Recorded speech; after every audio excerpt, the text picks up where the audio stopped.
जैसा कि आप सभी को पता ही था कि आज पावर स्टार पवन सिंह का जपला यानी कि जपला में बराही धाम में झारखंड में पवन सिंह का प्रोग्राम होने वाला है, भक्ति प्रोग्राम। और ये प्रोग्राम शुरू भी हो चुका है। और खासकर इसलिए इस बात पे ये चर्चाएं हो रही है कि खेसारी लाल यादव का भी इसी दिन इसी डेट पे था प्रोग्राम।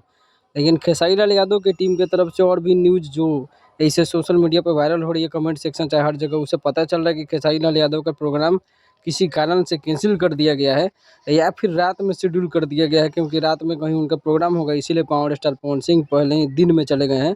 और जो हेलीकॉप्टर की व्यवस्था खेसारी लाल यादव के प्रोग्राम में थी, उस पर भी चर्चा बना हुआ है कि सेम हेलीकॉप्टर जो है पावर स्टार पवन सिंह के लिए भी मतलब बुलाया गया। तो ये कोई नई बात नहीं है हेलीकॉप्टर की व्यवस्था। वहीं ज्योति सिंह को लेकर के भी पुराना वीडियो वायरल हो रहा है कि ज्योति सिंह भी जपला धाम पहुंची हुई हैं, जपला बराही धाम में पूजा करने पवन सिंह के साथ-साथ। तो ये बता दें फेक वीडियो है, बहुत सारा न्यूज़ अभी भी चल रहा है, पहले भी मैंने बताया था।